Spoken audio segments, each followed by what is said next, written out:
Pour que ça bouge, un espace d'échange et d'apprentissage entre jeunes, pour les jeunes. Pour que ça bouge, des reportages, des chroniques et la bonne ambiance pour les jeunes. Pour que ça bouge, un environnement décontracté autour des thématiques discutées par des jeunes assistés d'un consultant. Pour que ça bouge, c'est tous les mercredis à 16h sur la 94.3. Ça va bouger sur Radio Cotonou.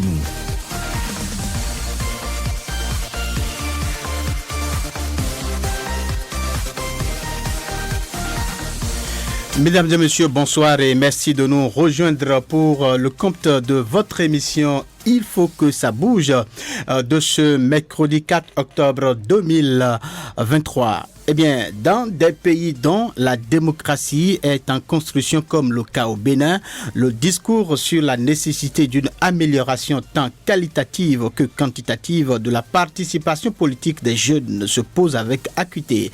Il se pose d'autant plus qu'il n'est concevable de parler d'un approfondissement du processus démocratique sans que la participation de toutes les catégories de la société soit effective et croissante. La jeunesse considérée comme fait de lance semble servir de poids électoral pour certains hommes politiques. Conséquence, le sens du militantisme n'a plus droit de citer au niveau de la jeunesse. Face donc à cette situation, la nécessité d'une formation des jeunes au militantisme politique s'impose. C'est justement de cela qu'il va s'agir dans cette tribune de ce jour, mercredi, je l'avais dit tantôt, 4 octobre 2023. Et pour ce faire, toute l'équipe est bien installée. Camélia Gassouno, bonsoir. Bonsoir, Samson. Voilà. Nous avons dans ce studio une nouvelle voix. Donc, il s'agit de Alès Noudé. Nous Dauphiné, voilà. Alès nous Dauphiné, bonsoir. Bonsoir Samson. Eh bien, c'est pour la première fois que donc vous rentrez dans ce studio dans le cadre de cette émission. Tout de suite et maintenant, je voudrais prendre votre avis. Eh bien, mon avis par rapport à quoi? Ah oui, bon, dites votre impression en étant pour la première fois sur cette émission. Il faut que ça bouge. Sur Radio Cotonou, tu sais que la tribune est bien consacrée à la jeunesse. Et donc, c'est pour la première fois que tu y prends part. Alors, quelle est ton impression?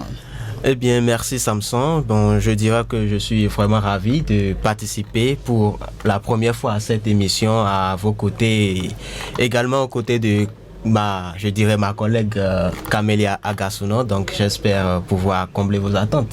On espère bien. Alors, de l'autre côté de la baie vitrée, c'est bien Patrice Béja. Et puis, en face de nous, ici dans ce studio, lui, c'est Job Chikpei, il s'occupe donc de la prise des images. Alors, notre invité, notre coach, notre consultant, il est avec nous déjà bien installé à nos côtés ici. Et mais comme vous le savez, vous allez le découvrir au cours de cette émission. Le suspense est donc gardé. Sans plus tarder, nous allons aborder la première partie de cette émission.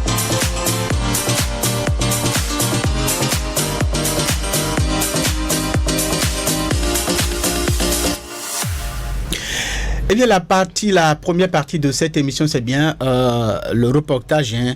C'est ça qui nous introduit dans cette émission. Alors, les jeunes ont une perspective unique sur les problèmes actuels et leur voix est importante pour façonner l'avenir. Aujourd'hui, nous constatons que n'importe quel individu donc se dit être homme politique. Est-ce qu'une nécessité pour les jeunes de recevoir une formation en politique? La question est posée à quelques citoyens. Ils nous ont donné leur réponse. Nous allons donc suivre tout ceci dans ce reportage qu'a réalisé Alès Noudofine. On écoute. La politique porte sur les actions, l'équilibre, le développement interne ou externe d'une société, ses rapports internes et ses rapports à d'autres ensembles. L'homme politique, quant à lui, est celui-là qui s'implique dans la politique de son pays afin de le mener au développement. Mais l'intégration dans ce monde nécessite-t-elle une formation à la base? Fabrice Assogba, un étudiant en sciences politiques, se prononce sur ce sujet. Aujourd'hui, c'est un peu désolant de voir que beaucoup de de jeunes s'engagent en politique à cause du chômage, parce qu'ils se disent en politique il y a de l'argent.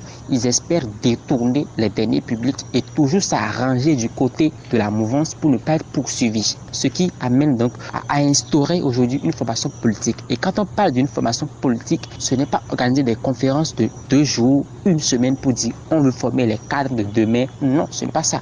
La formation politique aujourd'hui, c'est depuis la base. Avant d'être jeune, on est d'abord un enfant. Donc depuis le cours primaire, on instaure un cours de gestion politique. On forme des cadres de demain. Par exemple, en France, la plupart des dirigeants ont fait l'ENA. Chélia Sagnolofou et Oramson Ndegnon ne partagent cet avis. On n'a pas forcément besoin d'une formation avant de se lancer en politique, mais il est important de maîtriser ce dont on parle, ce qu'on veut faire. Toute personne qui a un minimum de matière grise, qui sait en quelque sorte diriger, être à l'écoute, je pense que cette personne peut déjà se lancer en politique. On a vu plusieurs politiciens qui n'ont pas pour autant fait de grandes formations, de grandes écoles, mais qui pourtant se sont révélés être de très bons politiques. Entre tous ces avis mitigés, écoutons l'avis de notre expert.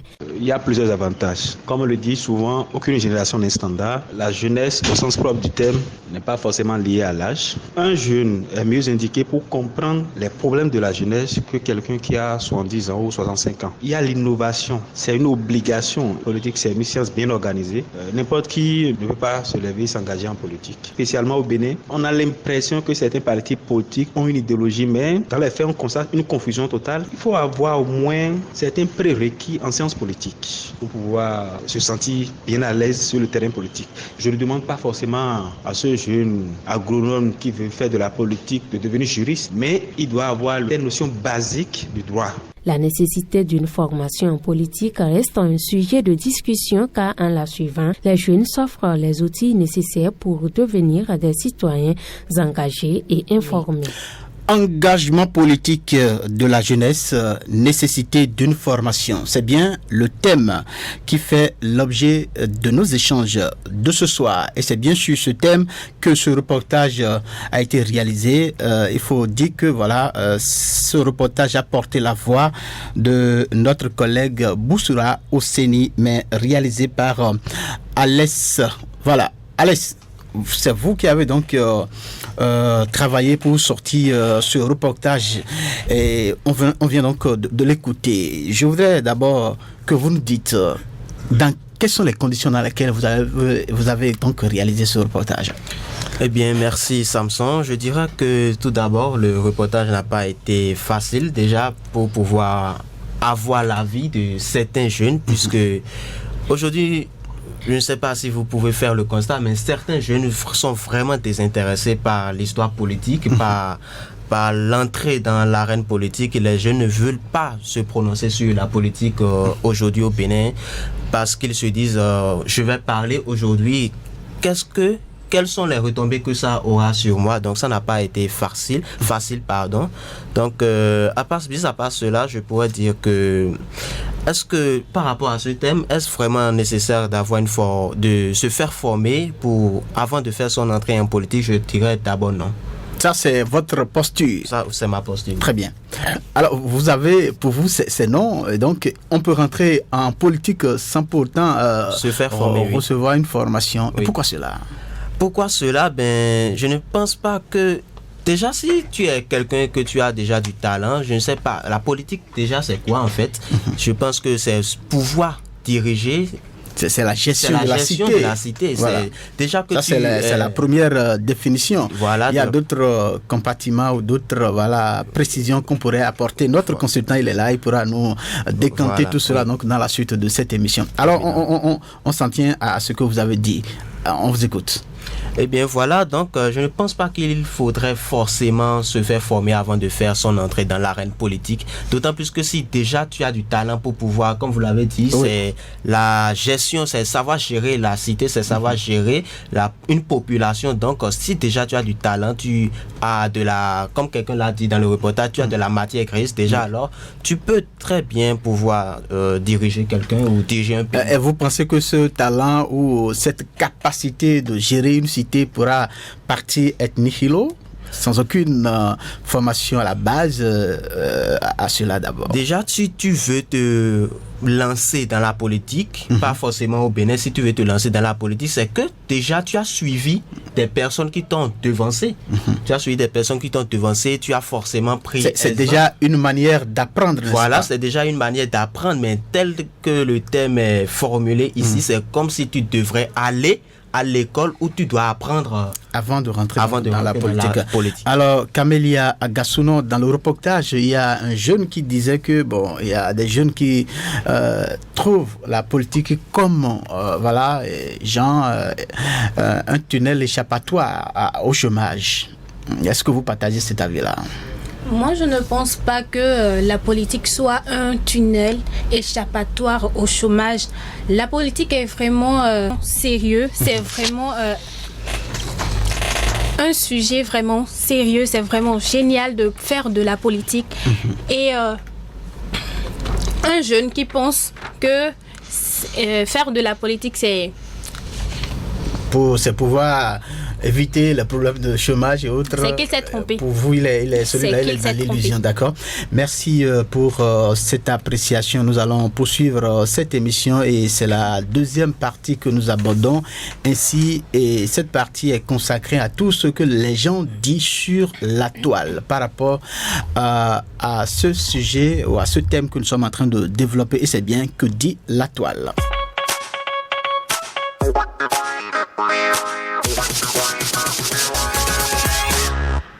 Camélia Agassounon, que dit la toile? C'est avec vous. Bonsoir à tous et bienvenue dans votre rubrique Que dit la toile.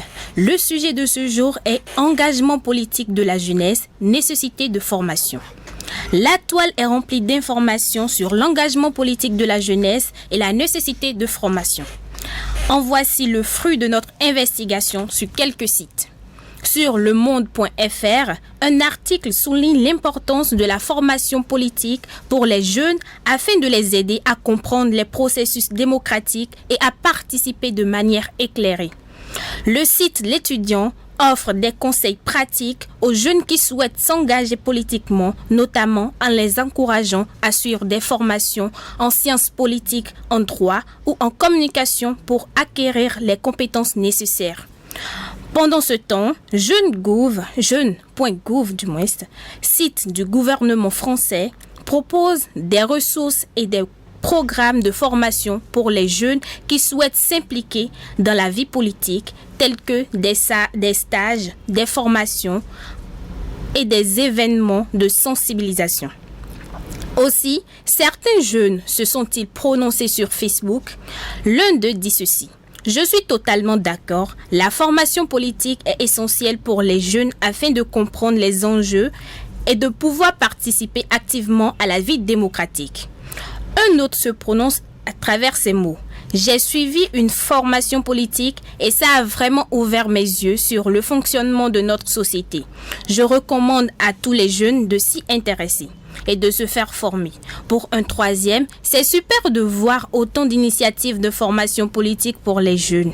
Cela leur donne les outils nécessaires pour devenir des citoyens engagés et informés.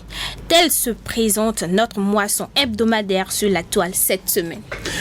Merci à vous, Camélia Agassounon. Ça, c'est Que dit la toile. Voilà, merci. Je voudrais rappeler que les auditeurs ont la possibilité de nous envoyer des messages par WhatsApp à partir du numéro 50 52 52 73 50 52 52 73 ou appeler via le numéro 40 11 17 18. C'est bien cela? Oui. Merci. Nous allons poursuivre cette émission. Engagement politique de la jeunesse, nécessité d'une formation. Il faut le rappeler, c'est bien le thème autour duquel nous sommes ici sur votre émission Faut que ça bouge de ce mercredi 4 octobre 2023. Et c'est le moment de recevoir notre consultant. Je l'avais dit au départ, il est déjà installé avec nous dans ce studio. Lui, c'est bien Laurent Delors Faton. Il est docteur en communication.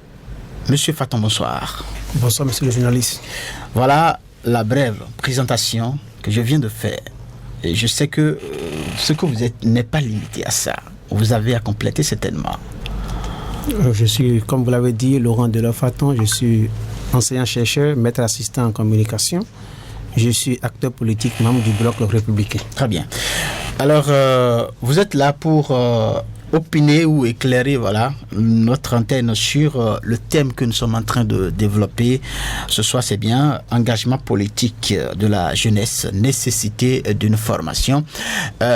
Avant donc de vous poser une question concernant donc ce sujet ou la première question, alors je voudrais tout de suite et maintenant prendre vos impressions par rapport à votre présence pour la première fois dans les studios de Radio Cotonou. Je devrais normalement y venir obligatoirement avant de commencer par intervenir. C'est un plaisir. Voilà.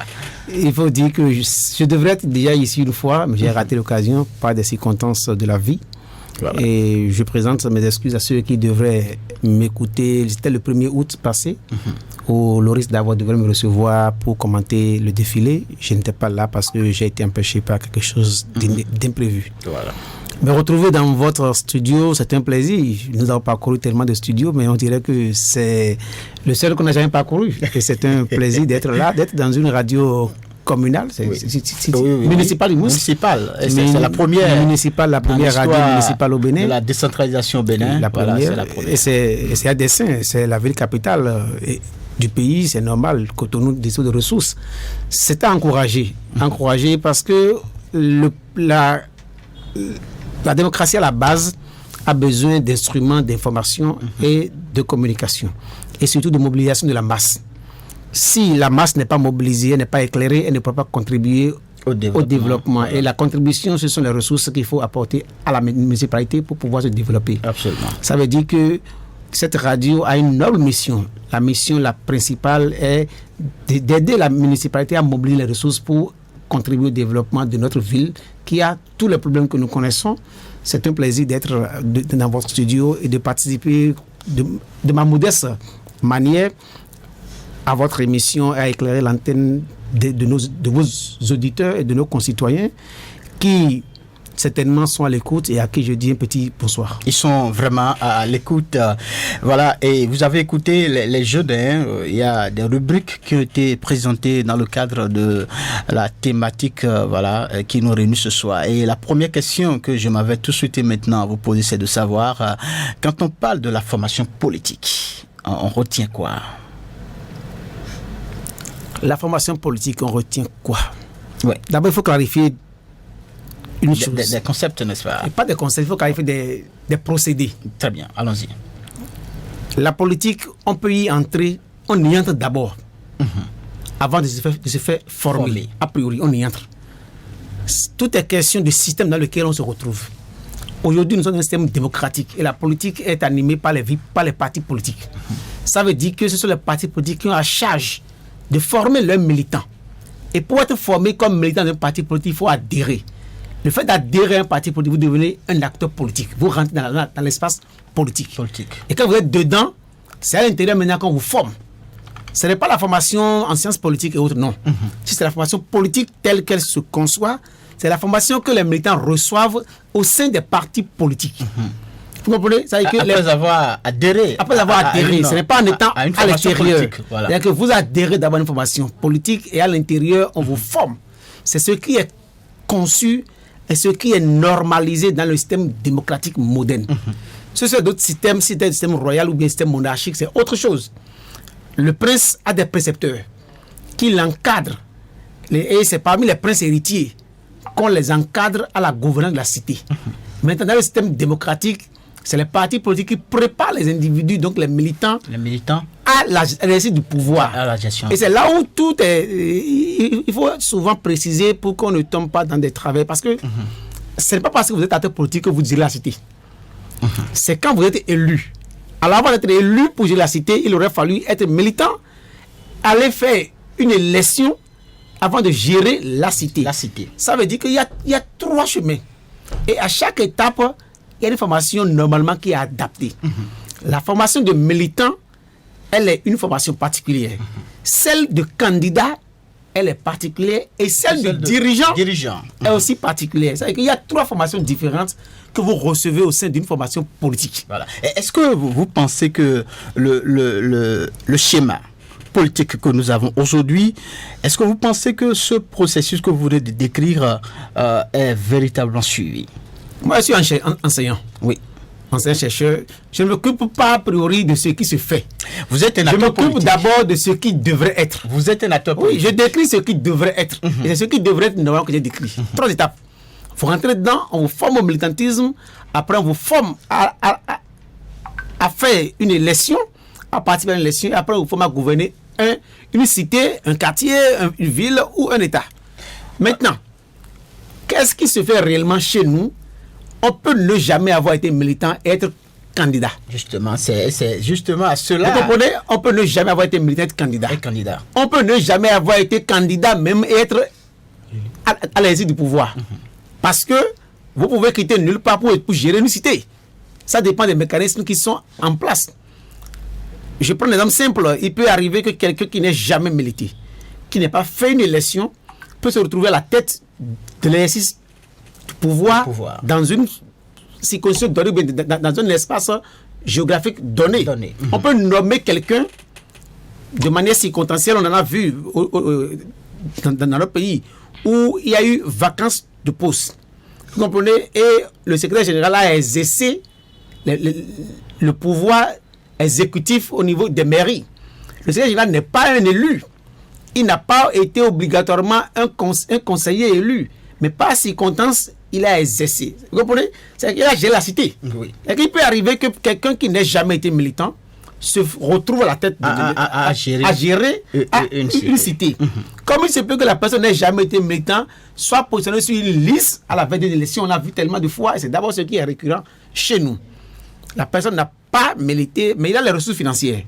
Il vient à la veille d'une élection, ou bien que tu ne le crées pas, on va le chercher, parce qu'on sait qu'il a une popularité donnée par rapport à ses activités socio-économiques dans la cité, dans un espace.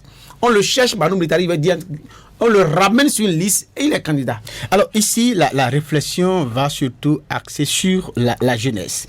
Est-ce que quand vous voyez la manière dont les jeunes exercent ou les jeunes sont dans les formations politiques aujourd'hui, est-ce que vous pensez que ces jeunes ont la gabarit nécessaire pour véritablement comment dirais-je, donner un signe d'engagement dans la politique? Vous savez, en politique, parce que après la formation, il faut véritablement un engagement. Si vous n'êtes pas engagé, on a beau vous former, je pense que les résultats ne seront pas escomptés. En politique, ce sont des camarades. En politique, il n'y a pas a priori d'aînés ni de jeunes en politique. Dès que vous adhérez à un parti politique, vous avez tous les mêmes statuts. Et un parti politique ne connaît pas d'âge. Si les critères sont établis, si c'est 12 ans qu'il va avoir, si c'est 18 ans qu'il va avoir pour être militant, vous avez 18 ans, vous avez les mêmes droits que les aînés. Ça, d'abord, il faut d'abord comprendre ça. Il n'y a pas de jeunes en politique. Du moment où on vous a donné assez à un parti politique, vous pouvez, selon les règles du parti politique, exercer tous les pouvoirs. Vous pouvez avoir 10 ans, 20 ans, et compétir avec quelqu'un qui a 90 ans. Il n'y a pas d'aîné, il n'y a pas... C'est d'abord ça la règle politique. C'est pas tout le monde est camarade. Alors, dans ce schéma, il y a une question individuelle qui se pose, une question de responsabilité des partis politiques qui se pose. Gérer la cité, c'est la chose la plus sacrée.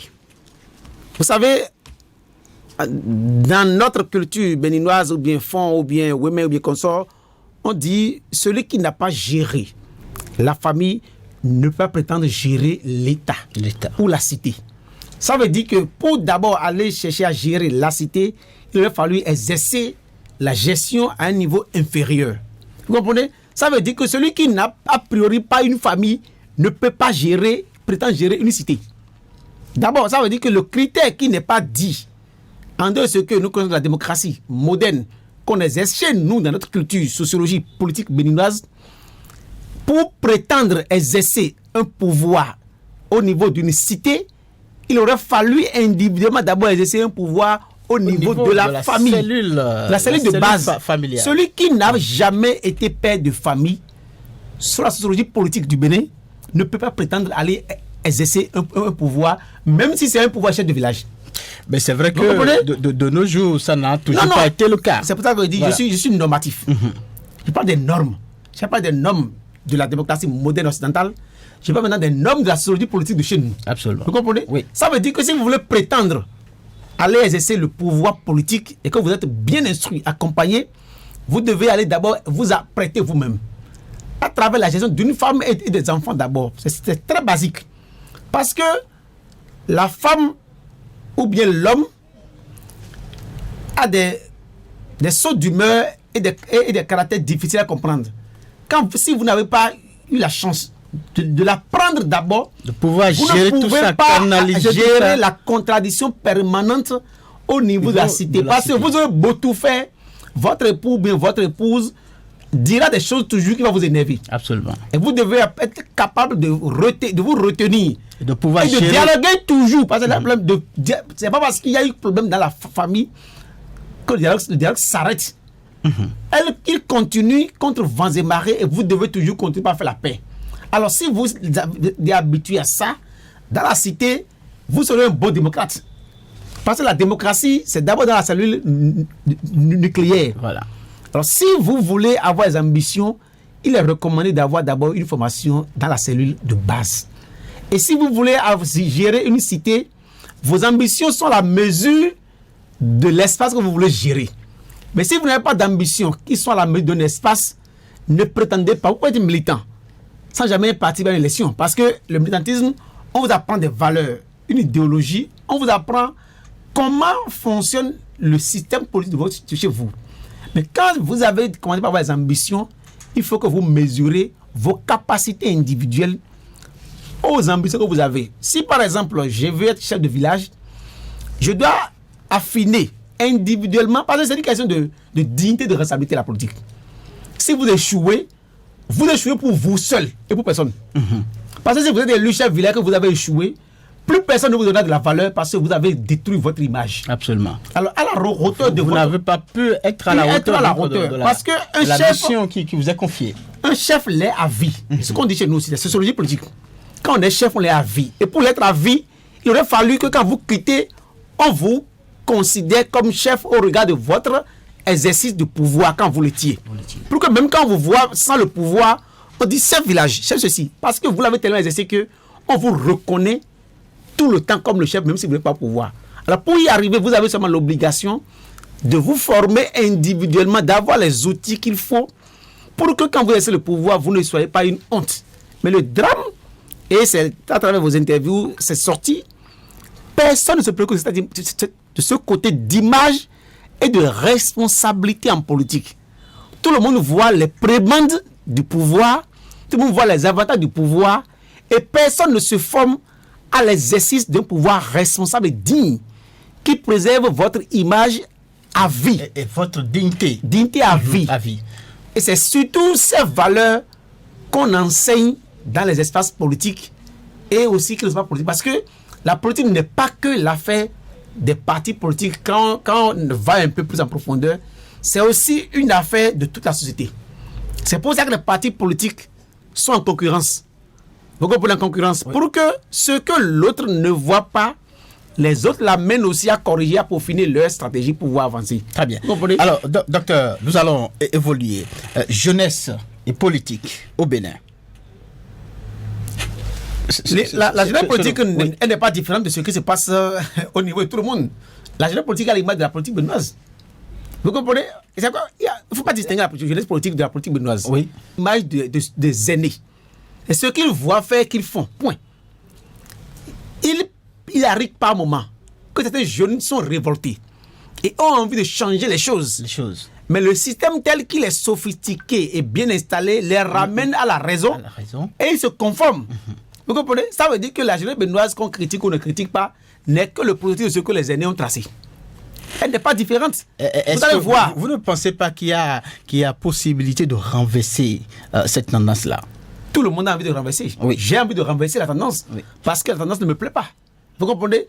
Même les dirigeants aussi ont envie de renverser la tendance. Mais il y a comme toute une habitude, il y a comme toute une histoire qui est tellement solide et difficile à démanteler que les efforts des individus ne suffisent pas. Il faudra à un moment donné qu'on ait un effort plus collectif. Vous comprenez? Pour changer. Mais c'est l'effort collectif qui manque. Parce que sociologiquement parlant toujours, nous sommes devenus progressivement individualistes que collectif. Vous ne verrez pas des causes se défendre de manière collective dans l'espace politique. Chacun défend comment il sera nommé tout à l'heure, comment il aura marché tout à l'heure. Il est prêt à faire feu de tout bois. Vous comprenez? Pour y arriver. Comment il aura marché tout à l'heure, comment il aura un positionnement. Ça veut dire que quand ça rentre en jeu, et comme les acteurs politiques qui sont là ont compris, chaque fois qu'ils voient qu'il y a un vent qui veut déstabiliser le système en place, qui profite à chacun individuellement, on lance les pions. On récupère dans les têtes qui doivent faire la dynamique du changement, on récupère un d'eux. Et comme les gens sont fragilisés par la précarité ambiante, parce que tout le système est complexe, on a affamé tellement la jeunesse, c'est pas des doutes, c'est depuis toujours, hein. Oui. Elle est tellement affamée que quand on lance les grains, les individus qui doivent résister courent rapidement pour prendre l'appât. Et quand ils prennent l'appât, les quelques qui restent là, ils se découragent parce que la politique aussi a fait des moyens. Très bien, a fait des moyens. A fait des moyens. Oui, Alès. Au tout début de votre prise de parole, vous avez dit que la formation qu'il y a 3 piliers de formation différents. Alors j'aimerais savoir comment alors les militants doivent se faire former dans un parti politique, par exemple. Les partis politiques dans leur charte, dans leur statut et règlement, prévoient toujours la formation des militants. C'est une obligation. Et les partis politiques, sur la charte en vigueur aujourd'hui, prévoient des écoles de formation. Ça veut dire que tous les partis ont des creusets dans lesquels les militants sont formés de manière régulière.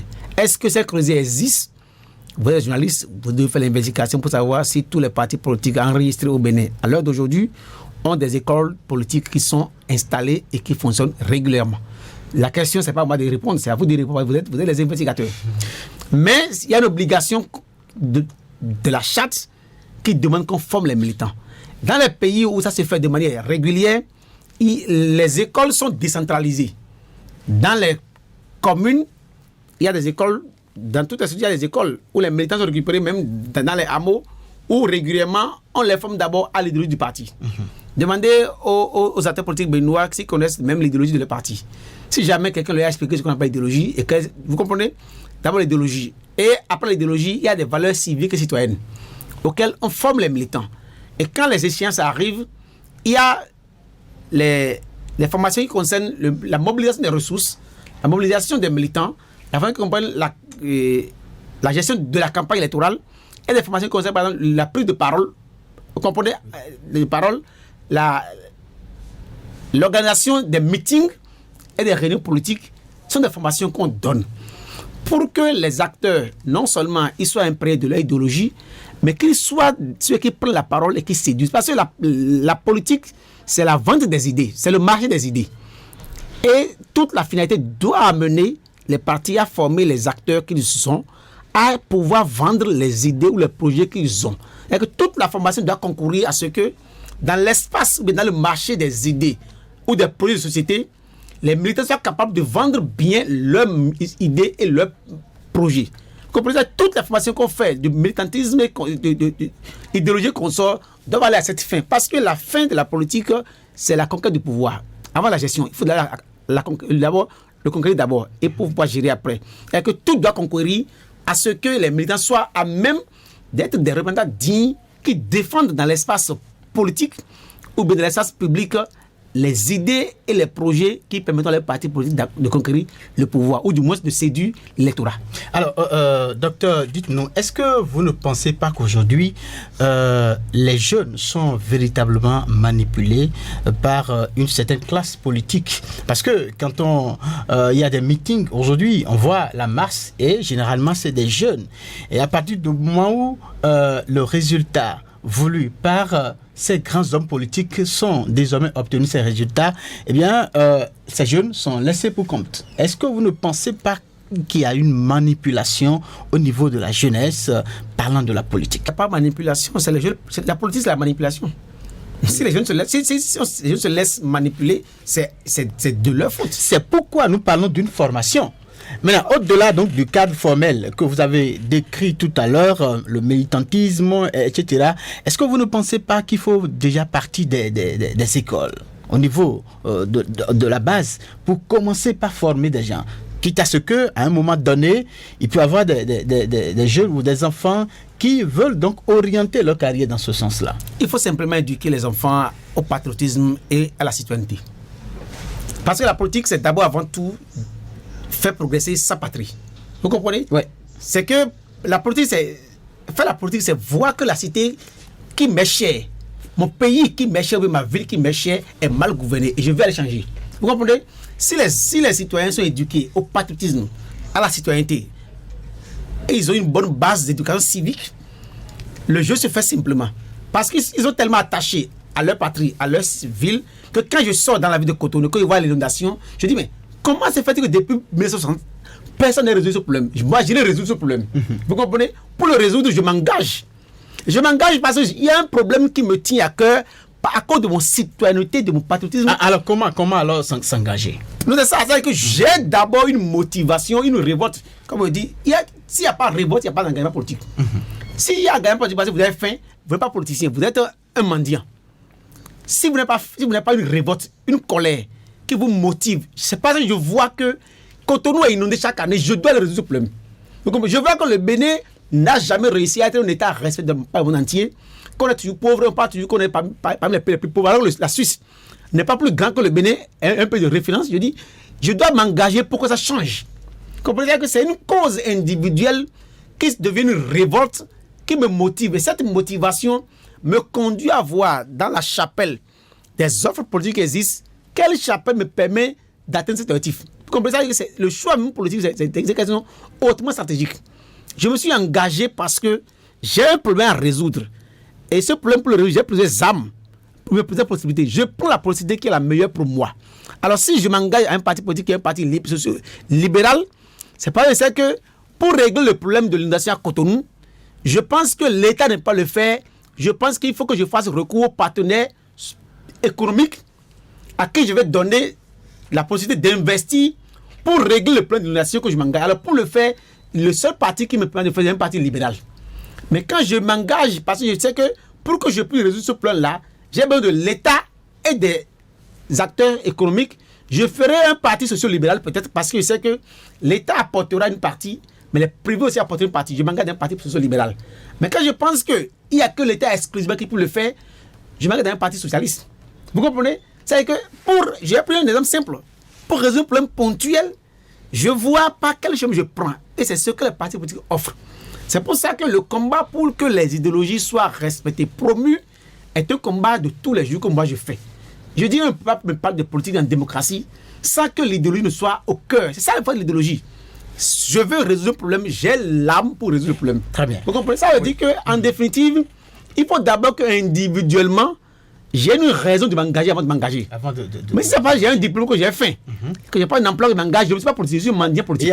C'est sorti tout à l'heure. Je suis un mendiant politique et non un politicien. On a dit les jeunes aujourd'hui s'engagent dans la politique parce que ils ont faim, parce qu'ils ont besoin d'emploi. C'est parce que le chômage est là. Les jeunes ne sont pas les jeunes, même les vieux s'engagent pour ça. Mais bon, voilà. Ne caricaturons pas trop la jeunesse. Non, ici, la cible, c'est la jeunesse. C'est pas refusé.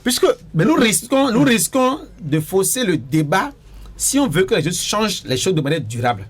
Parce qu'ils vont suivre les aînés qui sont les références. Vous comprenez? Et ces aînés, il faut qu'on leur explique que même les aînés font les mêmes erreurs qu'eux. Qui ne doivent pas les suivre obligatoirement comme référence. Qu'il faut qu'ils aient d'autres repères meilleurs pour pouvoir faire les choses. Il faut que la jeunesse puisse recevoir une formation pour que demain, ces erreurs peut-être ne soient répétées. Donc c'est justement ça pourquoi nous parlons de comment les jeunes aujourd'hui vont s'engager dans la politique pour véritablement servir la nation. J'ai décidé de faire la politique en 1994. Ça fait 29 ans. Je me suis engagé dans un parti politique en 2018. Vous voyez ce que je dis? En 1994, j'étais élève en 6e.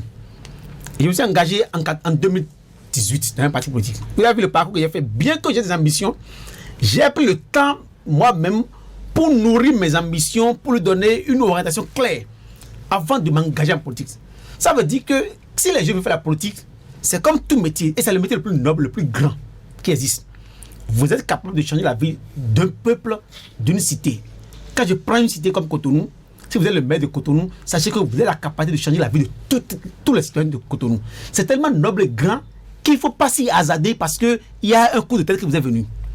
Vous comprenez? Il faut que chacun qui fait la politique sache que c'est une question hautement sérieuse et qui engage votre dignité, votre honneur et votre nom de famille. Par conséquent, il faut vraiment s'y préparer. Il faut que chacun s'y prépare d'abord individuellement avant que le parti politique, qui n'a pas souvent les ressources... Et cela passe forcément par une formation. Oui, la formation, c'est qu'elle est d'abord individuelle après tout. Après tout. Vous comprenez par rapport à votre ambition, vous avez... Camélia. Oui, tout à l'heure, dans votre développement, vous nous avez dit que la politique, c'est d'abord une affaire de moyens. Est-ce à dire que les jeunes qui n'ont pas de moyens, parce que aujourd'hui, oui, on est jeunes, ça ne veut pas dire qu'on a... même les jeunes sont souvent à la charge des parents. Et pourtant, ils s'engagent dans la politique. Est-ce à dire que ces jeunes-là ne doivent pas faire entendre leur voix? Parce qu'ils n'ont pas les moyens, n'est-ce pas? Personne n'a jamais les moyens pour se faire élire. Personne n'a jamais les moyens pour se faire élire. Demandez à tous ceux qui ont été élus une fois au Bénin, ils n'ont pas les moyens pour se faire élire. Pour se faire élire, il y a toujours besoin de moyens. Je ne parle pas des moyens financiers. Ça peut être d'autres moyens d'abord, les moyens financiers. Parce que, encore la politique est une magie. Si vos idées sont brillantes, convaincantes, des mécènes courent à vous. Des gens vous apportent les ressources pour vous accompagner à y aller. C'est pour ça qu'il faut prendre le temps de mûrir les idées, de les préparer. Si vous n'arrivez pas à trouver des ressources, sachez que vos idées ne sont pas encore convaincantes et bien mûries. Mais quand les idées sont mûries, il n'y a rien à faire. Les gens courent à vous pour vous apporter les ressources pour y aller. Vous comprenez? Ça veut dire que quand il dit moyens, ce n'est pas que vous allez vous-même trouver les moyens. Mais vous devez être capable de mobiliser les moyens de par votre charisme, votre leadership et de par le projet que vous avez à vendre. C'est d'abord le premier aspect par rapport aux moyens, d'autres financiers. Mais les moyens, d'abord, c'est aussi les moyens humains. Vous devez être capable de mobiliser des ressources humaines qui vont vous accompagner. Si vous êtes candidat, des jeunes par milliers vont vous accompagner. Il faut les mobiliser. Moi, j'ai fait la campagne une ou deux fois. Au moment où je donne de l'argent, je ne donne rien. Et les jeunes m'accompagnent parce qu'ils croient en mon rêve. Très bien. Vous comprenez? Alors, cela suppose qu'il ne faut pas se lever un jour, dire, bon voilà, je suis rentré dans la politique et devenir politicien. Si vous avez de l'argent à gaspiller et que vous pensez que vous voulez acheter le pouvoir, relevez-vous un jour, allez chercher de l'argent à magasiner des milliards et venez distribuer. Vous allez prendre le pouvoir, mais vous ne serez jamais un acteur politique. Vous serez quand même un commerçant politique. Alors, je voudrais vous demander, docteur, quelles sont donc les clés d'un militantisme politique? D'abord, il faut savoir que le militantisme politique, c'est d'abord la maîtrise de l'idéologie. C'est d'abord l'idéologie qui est au cœur de tout. Vous insistez sur ça? Oui, c'est ça qui est au cœur de tout. C'est pour ça que la seule chose que je reproche à chaque des partis politiques au Bénin, bien que, étant de la mouvance, je l'ai dit, il aurait fallu rendre l'idéologie obligatoire. Très bien. Elle est facultative. Il faut que les jours à venir, les années à venir, corrigent cette partie pour rendre l'idéologie obligatoire. C'est d'abord l'idéologie. Après l'idéologie, il y a obligatoirement le sens du patriotisme. Vous ne pouvez pas vous engager dans la politique si vous n'avez pas votre patrie. Si la patrie n'est pas au supérieur de tout ce que vous avez dans votre tête, vous ne pouvez pas être un bon militant. Vous comprenez? Le sens du patriotisme, ça doit être élevé. Et ça fait partie aussi des problèmes que nous avons au Bénin. Depuis 1990, on n'a pas pour autant mis l'accent sur le patriotisme. On ne l'enseigne pas comme notion à l'école. Alors que sous la Révolution, on avait enseigné le patriotisme, le civisme comme notion. Ça fait partie des tas que la démocratie béninoise traîne. Parce qu'on a évacué tout. C'est qu'il faut mettre le patriotisme. Pour que, comme le font les Français, les Américains et consorts, quand un Français est quelque part en otage quelque chose, toute la France se mobilise, le regard sont tournés. Quand un Béninois meurt au Bénin, tout le monde regarde. À défaut, il est mort, la vie continue. Docteur, dites-nous, à défaut que ce que vous êtes en train de décrire là, cela ne soit enseigné, voilà, à l'école, au départ. Donc, alors, dites-nous, est-ce que les partis politiques ne peuvent pas mettre des mécanismes en place pour pouvoir commencer par inculquer l'idéologie, le patriotisme, ces valeurs-là à la jeune génération? Aujourd'hui, les partis politiques ne sont plus excusables. Du moins, les partis politiques ont accès au financement public. Parce que ces financements pouvaient aider... les financements publics doivent aider à former les militants. Si aujourd'hui, les partis politiques ne forment plus les militants, je pense que ces partis politiques sont condamnables. Et la HAC, la Sénat devra veiller à ce qu'au-delà de tout ce que les partis peuvent faire comme activité, qu'on mette l'accent sur les formations. Parce qu'ils ont les partis ont les ressources pour pouvoir former leurs militants. C'est pas des obligations qui sont liées au financement des partis politiques. C'est-à-dire qu'au moins l'État fait quelque chose. Peut-être qu'il faut demander encore à l'État de voir et mettre en place un autre mécanisme pour que tous les partis politiques qui sont reconnus au Bénin puissent avoir ne serait-ce qu'un peu de moyens pour former leurs militants, ou de voir si la cagnotte qui est donnée n'est pas assez consistante, il faut y mettre encore un peu plus de ressources pour que les partis politiques forment d'abord et avant tout au patriotisme et à la citoyenneté. C'est d'abord le fondement, avant qu'on ne parle de... Parce que le problème que nous avons chez nous au Bénin ou en Afrique, vous avez parlé de l'idéologie, on n'est pas patriotique. Patriotisme. C'est qu'il faut qu'on mette l'accent que les formations soient d'abord assez sur l'amour de la patrie. Le Bénin avant tout. C'est que devant le Bénin, tout le monde s'incline. C'est comme le chef, le Bénin, c'est notre Dieu. Si vous ne voulez pas vous incliner devant le Bénin, vous n'êtes pas un Béninois. Vous comprenez? C'est que s'il faut trouver un mécanisme pour que les partis politiques soient davantage financés, pour ne serait que faire ça, je vous dis, ne serait que faire ça, on doit résoudre un grand problème. Et quand ils auront fait de former au militantisme, à la citoyenneté, au patriotisme, ils vont former maintenant chacun à leur idéologie. Vous comprenez? Et maintenant, l'idéologie ne veut pas ça les valeurs du militantisme. Parce que le militantisme, c'est quoi? L'idéologie, nous la connaissons. Mais nous faisons tout pour la défendre. Vous comprenez? Pour marcher sur cette idéologie. Nous ferons tout pour que si jamais nous avons le pouvoir, nous puissions rester fidèles à notre idéologie pour pouvoir la défendre dans nos actions, dans nos décisions.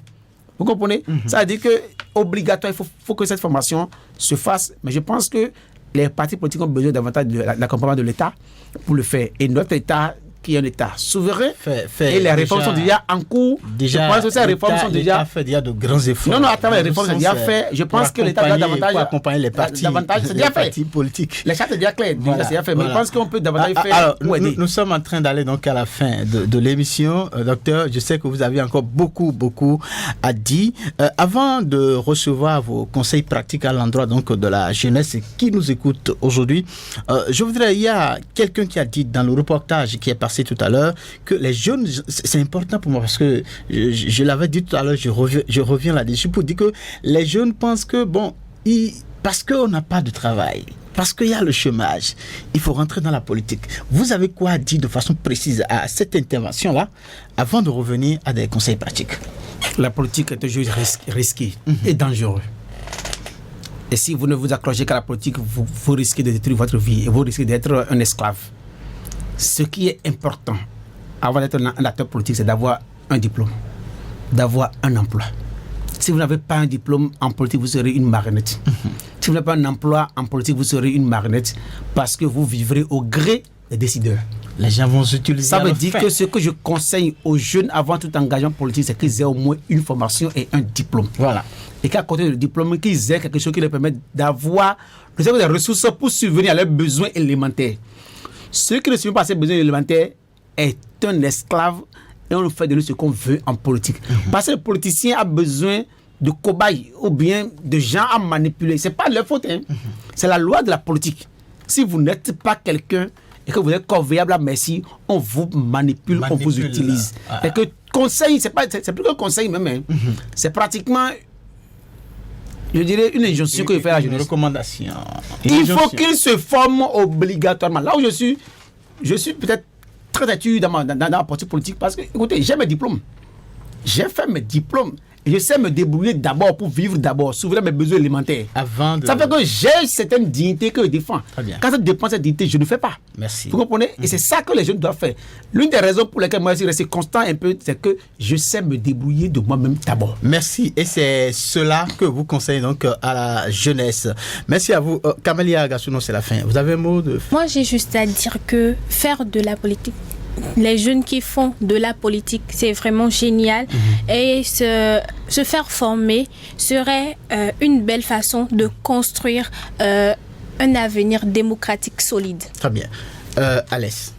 Déjà, je vais remercier le docteur Delors Faton pour avoir accepté notre invitation. Comme lui-même il avait dit, il faudrait déjà qu'un homme puisse diriger une petite cellule avant de pouvoir se dire gérer un État. Donc, se faire former ou même s'auto-former, suivre les personnes qui ont pu apporter quelque chose à l'État serait une bonne option. Merci à vous. Alors, comme je l'avais dit, nous sommes donc à la fin de cette émission et nous avons parlé de l'engagement politique de la jeunesse, nécessité d'une formation, et c'était donc avec Dr Delofatan. Merci à vous de nous avoir reçus chez vous. Camélia Gassuno, merci. Alès Nou Dauphine, merci. Patrice Bédia, merci. Docteur, merci. Ce fut un plaisir. Voilà. Samson Oke, j'étais donc au micro principal de ce studio. Merci de nous avoir reçus chez vous. Portez-vous bien, au revoir. Pour que ça bouge, un espace d'échange et d'apprentissage entre jeunes pour les jeunes. Pour que ça bouge, des reportages, des chroniques et la bonne ambiance pour les jeunes. Pour que ça bouge.